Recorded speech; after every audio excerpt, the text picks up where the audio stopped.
Money laundering से उत्पन्न समस्या आज किसी एक देश तक सीमित नहीं है। वैश्विक स्तर पर यह वित्तीय प्रणाली के लिए चुनौती पेश कर रहा है। यह न सिर्फ वित्तीय प्रणाली के समक्ष चुनौती पेश कर रहा है, बल्कि अवैध हथियार की तस्करी, आतंकवाद और ड्रग्स माफिया को भी बढ़ावा दे रहा है। इसीलिए जरूरी हो जाता है कि इसके रोकथाम का भरपूर प्रयास किया जाए। नमस्कार, मेरा नाम है मनीष भारती और आप देख रहे हैं संस्कृति आईएएस यूट्यूब चैनल। आज हम समझेंगे कि मनी लॉन्ड्रिंग क्या है, इससे टैक्स की चोरी कैसे होती है, साथ ही इससे उत्पन्न होने वाली चिंताओं और रोकथाम के लिए किए गए कानून पर भी बात करेंगे। उससे पहले आपके लिए एक सूचना है। संस्कृति आईएएस परिवार एक नया फाउंडेशन बैच लेकर के आ रही है, जिसमें प्रीलिम्स और मेंस दोनों ही सेगमेंट की पूरी तरह से पढ़ाई कराई जाएगी।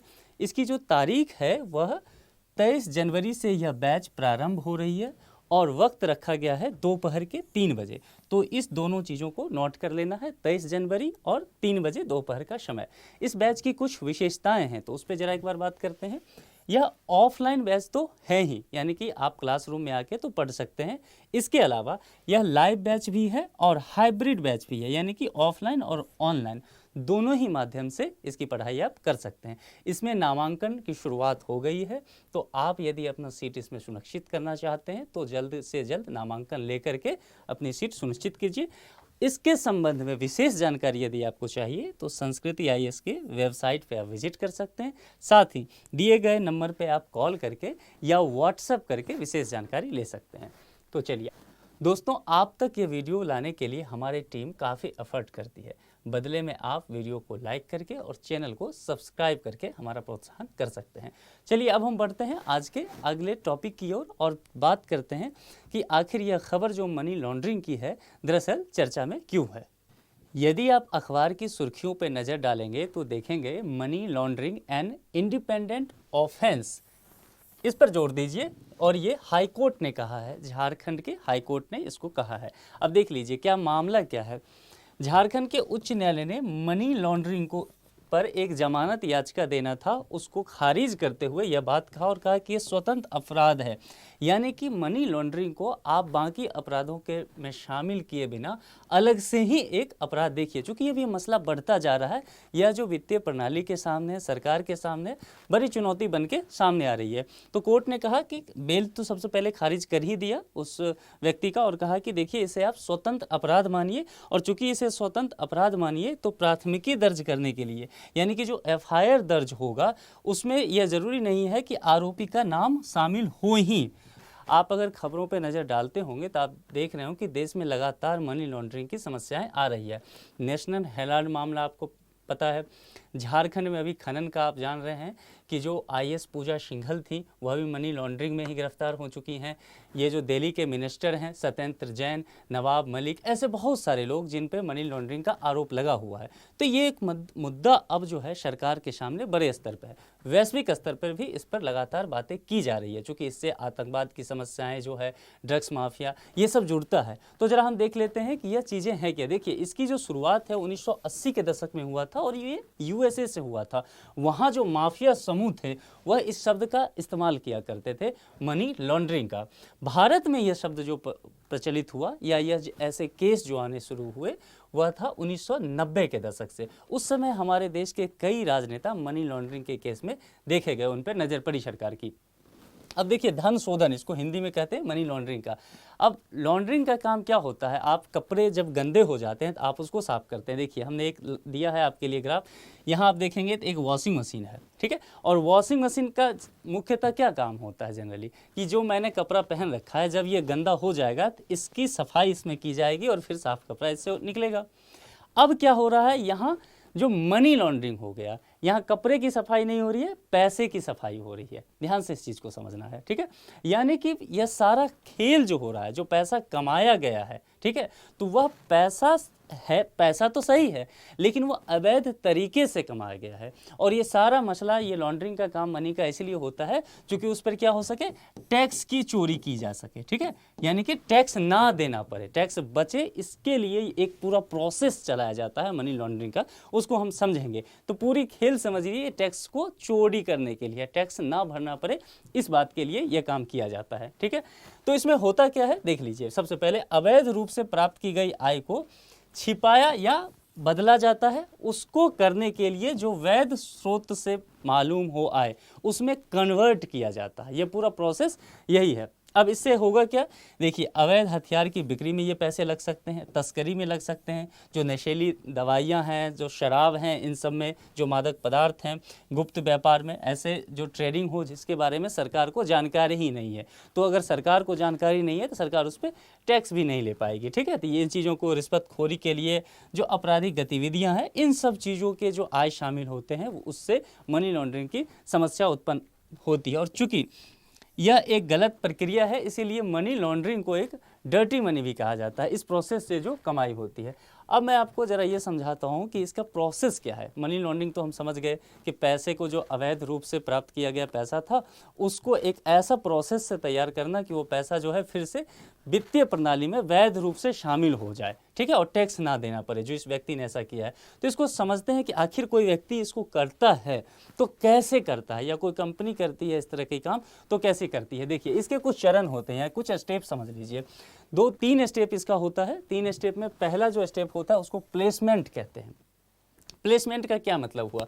प्लेसमेंट का मतलब हुआ कि जो अवैध धन था उसको सबसे पहले जो औपचारिक वित्तीय प्रणाली है, एक जो वित्तीय प्रणाली है उसमें शामिल कर देना। सबसे पहले जो लगे कि एकदम सही है, सारा काम सही से मार्केट में हो रहा है, तो अपने पैसे को उस औपचारिक वित्तीय प्रणाली में सबसे पहले शामिल किया जाता है। उसके लिए बहुत तरह के काम किए जाते हैं। अब जैसे देखिए, मैं आपको एक वर्ल्ड मैप में आपको दिखा रहा हूँ, क्योंकि मनी लॉन्ड्रिंग की समस्या वैश्विक स्तर पर चली आ रही है। जरा इसको समझ लीजिए। देखिए, मान लीजिए ये भारत है, ठीक है। अब भारत से किसी व्यक्ति को मनी लॉन्ड्रिंग करना है तो वह क्या करेगा, अपने पैसे को यहाँ से नेपाल भेज देगा। ठीक है, हमारे यहाँ जानते हैं कि भारत से नेपाल जाने के लिए कोई बाउंड्री वगैरह तो है नहीं, खुला हमारा बाउंड्री है।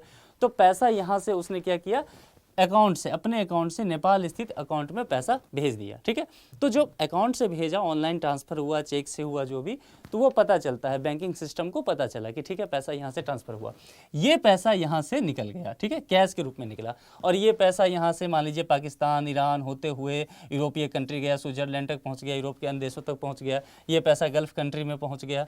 ठीक है, इस तरह से कई ऐसे देश हैं, कैरेबियाई कई कंट्री हैं जो इस तरह के पैसा के लिए जो है उसको कहते हैं टैक्स हेवन कहते हैं, यहाँ की स्वर्ग माना जाता है कर चोरी के मामले में। ऐसे देश जो स्विट्जरलैंड वगैरह जो देश हैं, वह जब उनसे सरकार जब मांगती है कि आपके पास किसका पैसा है, किसने जमा कराया है, तो वह उसका ब्यौरा नहीं देती है।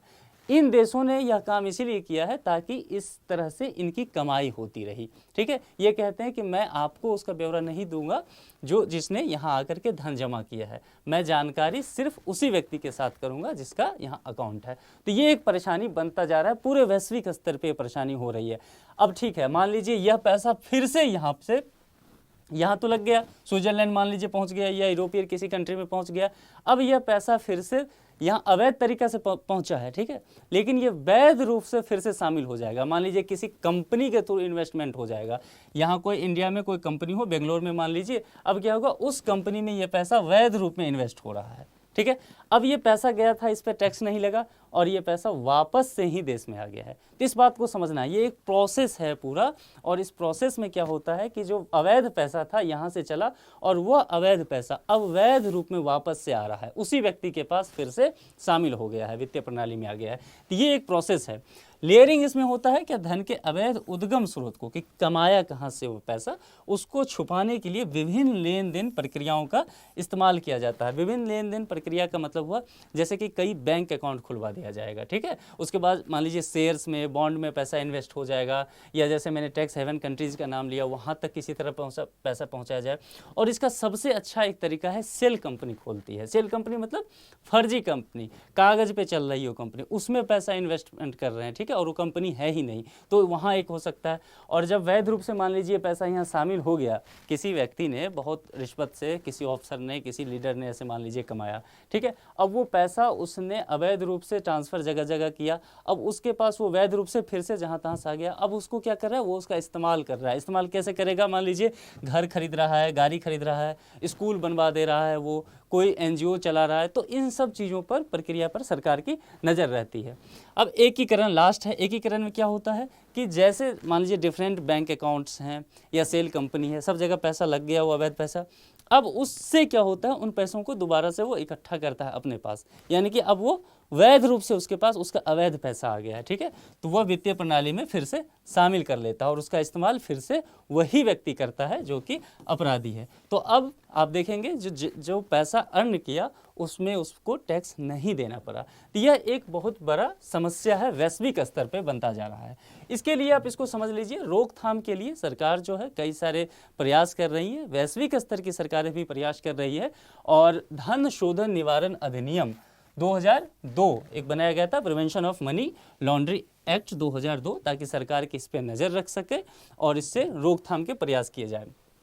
संपत्ति को जब्त करने का अधिकार देता है। यह कानून सरकारों को यह अधिकार देता है कि किसी व्यक्ति ने अगर धन शोधन, मनी लॉन्ड्रिंग की है, तो आप उसकी संपत्ति को जब्त कर सकते हैं, ठीक है, यह कानून एक अधिकार दिया। दूसरा, वियना कन्वेंशन के जो एक वियना कन्वेंशन हुआ था, जिसमें सब वैश्विक स्तर पे बहुत सारे देश जुटे और उन्होंने अपने अपने देशों में मनी लॉन्ड्रिंग को रोकने के लिए प्रयास के लिए प्रतिबद्धता दिखाई कि हम लोग मिलकर मनी लॉन्ड्रिंग को रोकेंगे। तो यह कानून इसको लागू करने के लिए भी प्रतिबद्ध है। दूसरा, सरकार या सार्वजनिक प्राधिकरण को अवैध रूप से कमाए गए पैसों और संपत्ति को जब्त करने का अधिकार देता है। अगर पता चल गया कि आपने मनी लॉन्ड्रिंग की है तो आपकी सारी संपत्ति जब्त कर ली जाएगी। उसके बाद जो वित्तीय संस्थान हैं, जैसे बैंक हो गया या म्यूचुअल फंड हो गया, बीमा कंपनी हो गया, ये सभी पर यह कानून लागू होता है। तो इसको ध्यान से समझना है। अब आगे बढ़ते हैं। देखिए, इसमें इस कानून में कुछ सुधार हाल में कर दिया गया। सुधार करते हुए इसकी जो परिभाषा थी थोड़ी सी जटिल थी, जिसका फायदा अपराधियों को मिल जाता था। इस परिभाषा में थोड़ा सा बदलाव कर दिया गया और जैसे मैंने शुरू में ही कहा था, इसको एक स्वतंत्र अपराध ही कह दिया गया है। इसको किसी और अपराध के साथ अब शामिल नहीं किया जा रहा है। इसको कहा गया कि अगर आपने मनी लॉन्ड्रिंग की है तो यह स्वतंत्र रूप से ही अब हम इसे एक अपराध मान के चलेंगे और इसके लिए हमने एक अलग से कानून भी बना दिया है ताकि इसको पूरी तरह से रोका जाए। और इसे निरंतर प्रकृति का अपराध बता दिया गया है, यानी कि उस व्यक्ति को, जो व्यक्ति ने यह अपराध किया है, तो उस स्तर तक संलिप्त माना जाएगा जहां तक वो व्यक्ति मनी लॉन्ड्रिंग की इस पूरी प्रक्रिया में शामिल है, ठीक है। क्योंकि यह जो पूरी प्रक्रिया होती है वो एक व्यक्ति के द्वारा नहीं होता। मैंने अभी आपको ग्राफ पे दिखाया था, कई लोग कई स्तर पे इसमें शामिल होते हैं। तो जिस व्यक्ति का जितना अपराध होगा तो उसको उस हिसाब से दंड मिलने की पूरी चांसेज अब हैं, ठीक है। तो ये इस चीज़ को समझ लिया आपने। अब देखिए जरा कि मनी लॉन्ड्रिंग को रोकने के लिए, इससे मुकाबला करने के लिए वैश्विक स्तर पर क्या प्रयास की जा रही है। भारत सरकार का प्रयास मैंने दिखा दिया, वैश्विक स्तर पर समझ लेते हैं कि क्या हो रहा है। देखिए, वियना कन्वेंशन जिसकी हमने बात की थी, यह दरअसल मादक पदार्थों की तस्करी से संबंधित धन शोधन को आपराधिक मानने की बात करता है। दोस्तों, ये जो मादक पदार्थों की तस्करी हो रही है वैश्विक स्तर पर, यह एक बहुत बड़ी चुनौती के रूप में सामने आ रहा है। और दिसंबर 1988 में मनी लॉन्ड्रिंग की रोकथाम के लिए बहुत बड़ी पहली बार की गई। भारत भी इसमें एक शामिल देश है। भारत इसीलिए इस कानून को अपने देश में लागू कराने के लिए प्रतिबद्ध भी है। वित्तीय कार्रवाई टास्क फोर्स आप समझ लीजिए, फाइनेंशियल एक्शन टास्क फोर्स, यानी कि आप यह नाम सुनते होंगे पॉपुलर में FATF। पाकिस्तान के संदर्भ में आपने इसे काफ़ी सुना होगा चर्चा में, तो इस पर हम एक चर्चा कर लेते हैं। यह G7 देशों के, यानी कि एक 7 देशों का जो ग्रुप है, G7 देशों की सरकारें द्वारा 1989 में इसकी स्थापना की गई थी और इसमें 24 OECD देश हैं और हांगकांग, सिंगापुर, खाड़ी के सहयोग परिषद, यूरोपीय आयोग सभी इसमें शामिल हैं। इसमें बहुत सारे देश अधिक से अधिक शामिल हैं और लगभग पूरे विश्व स्तर पर यह काम करता है। नवंबर 2022 तक, यानी कि अभी हाल के 2-3 महीने पहले तक, इसमें ब्लैक लिस्ट किए गए कुछ देश हैं जिनका नाम है उत्तर कोरिया, ईरान और म्यांमार। उत्तर कोरिया को आप जानते ही, एक तानाशाही शासन है, और फिर ईरान और यहाँ पर म्यांमार। अब इसको थोड़ा सा समझ लीजिए इस पूरे प्रक्रिया को कि क्या है, ब्लैक लिस्टेड का क्या है। ये जो है FATF, ये बहुत इंटरेस्टिंग है और आपके परीक्षा के दृष्टिकोण से भी उपयोग होता है। यह पूरी दुनिया पर नज़र रखता है आर्थिक लेन देन की स्थिति को लेकर के कि कैसे मनी ट्रांसफ़र हो रहा है, कहाँ से पैसा जा रहा है, इसको लगता है कि अगर कहीं भी मनी ट्रांसफ़र गलत तरीके से हो रहा है या आतंकवाद गतिविधियों को शामिल कर रहा है, यानी कि टेरर फंडिंग की बात इसको नज़र आती है किसी कंट्री के द्वारा, तो ये पहले उस कंट्री को ग्रे लिस्ट में डाल देता है। अगर आपको ध्यान हो, भी मैंने बताया था पाकिस्तान को लेकर के, हमारा पड़ोसी देश है ये पाकिस्तान, तो ये ग्रे लिस्ट में था। ग्रे लिस्ट में डालने का मतलब है कि उस कंट्री को वार्निंग दी गई है कि तुम सुधर जाओ, तुम पर हम अब हमारी किसकी FATF की नज़र है। अब इसको चेतावनी दिया गया, अगर इसके बाद भी ये नहीं सुधरता है, टेरर फंडिंग यहाँ जारी रहती है, तो उस कंट्री को क्या किया जाएगा, ब्लैक लिस्टेड कर दिया जाएगा। पाकिस्तान फिर क्या हो जाता है, ब्लैक लिस्टेड। आपको ध्यान होगा कि पाकिस्तान जो है पहले ग्रे लिस्ट में था, अभी उसे बाहर किया गया है, चूंकि पाकिस्तान ने कुछ कदम उठाए हैं टेरर फंडिंग को लेकर के, तो उसे बाहर कर दिया गया। लेकिन हमारे भारत सरकार की पूरी कोशिश रहती है कि वो सबूत दिए हैं कई बार FATF में कि देखिए पाकिस्तान टेरर फंडिंग करता रहा है, जिससे भारत को भी नुकसान होता रहा है, इसीलिए ये ब्लैक लिस्टेड कर दिया जाए इस कंट्री को। और कोई कंट्री यदि अगर ग्रे लिस्ट में आ गया तो मान लीजिए यहाँ इन्वेस्टमेंट करना कोई नहीं चाहेगा। अभी नॉर्थ कोरिया कोई जाना चाहेगा, ईरान कोई जाना चाहेगा, कोई भी इंडस्ट्री वहाँ इन्वेस्टमेंट करना नहीं चाहेगा। IMF का आप देख लेते हैं, यानी कि इंटरनेशनल मॉनेटरी फंड IMF, इसके बारे में भी आपने काफ़ी सुना होगा। यह अपने 189 जो इसके सदस्य देश हैं, इसके आतंकवादी वित्त पोषण पर नज़र ये रखता है और इस कहता है कि ये अंतर्राष्ट्रीय मानकों का पालन करिए, यानी कि जो वियना कन्वेंशन है या जो FATF के नियम कानून हैं उसको कहता है बनाइए, लागू कीजिए। यदि ऐसा नहीं करता है तो यह जो है लोन देती है कंट्री को काम करने के लिए। मान लीजिए शॉर्ट टर्म में किसी को लोन चाहिए, किसी देश को कम समय में अपने यहाँ सामाजिक आर्थिक गतिविधि को चलाने के लिए लोन चाहिए, तो वो IMF के पास आ जाता है कि मुझे लोन दीजिए। तो IMF पहले उसका देखती है कि आप जो है आतंकवादी वित्त पोषण में कहीं शामिल तो नहीं है, आपके यहाँ मनी लॉन्ड्रिंग तो नहीं हो रहा है, सब चीज़ें देखता है। अगर सही मिला तो लोन देगा, नहीं तो ये लोन नहीं देता है। और इसी में किसी कंट्री को लंबे समय तक लोन चाहिए, यानी कि मान लीजिए लंबे समय तक जिसको लोन चाहिए वो कहाँ चला जाएगा, वर्ल्ड बैंक के पास। ध्यान रखना, ये शॉर्ट टर्म के लिए जनरली लोन देती है, और अगर किसी कंट्री को लंबे समय तक तो वर्ल्ड बैंक के पास चला जाएगा। और मान लीजिए एशिया में तो एशियन डेवलपमेंट बैंक है, यानी कि ADB, तो ADB के पास एशियन बैंक चले जाते हैं जनरली, आप देखते होंगे कई कंट्री यहाँ से लोन लेते हैं। मान लीजिए कहीं मनी लॉन्ड्रिंग हो रही है तो वह देश पहुँचता है लोन लेने, तो ये सभी संस्थाएं पहले देखती है कि वहाँ मनी लॉन्ड्रिंग हो भी रहा है, टेरर फंडिंग हो भी रहा है। अगर ऐसा होता है तो उसे लोन नहीं मिलता है। चलिए अब हम एक प्रैक्टिस प्रश्न की तरफ चलते हैं, और यह आज का प्रश्न जो है हमारा प्री का फॉर्मेट का है। आपको कुछ कथन दिए गए हैं, उस पर विचार करना है। मनी लॉन्ड्रिंग डर्टी मनी को वैध धन के रूप में रूपांतरण की प्रक्रिया है। दूसरा पॉइंट है FATF को G7 देशों की सरकारों द्वारा 1989 में धन शोधन पर निगरानी हेतु स्थापित किया गया है। ये 2 पॉइंट है, आपको डिसाइड करना है कौन सही है कौन गलत है, और फिर जो सही है उसका चयन करना है। जो जवाब है, विकल्प है आपके पास, वह है A में केवल 1, B में केवल 2, C में है 1 और 2, दोनों ही, यानी कि C में और D में है, इनमें से कोई नहीं। तो जो भी जवाब आपको सही लगे उसे आप कमेंट बॉक्स में लिख दीजिए। आज मनी लॉन्ड्रिंग से संबंधित इस टॉपिक पे मैंने जो भी चर्चा की है, मैं उम्मीद करता हूँ आपके पठन पाठन में यह सहायक सिद्ध होगा। हम जल्द ही किसी दूसरे टॉपिक के साथ मिलेंगे आपसे। अपना ख्याल रखिए, धन्यवाद।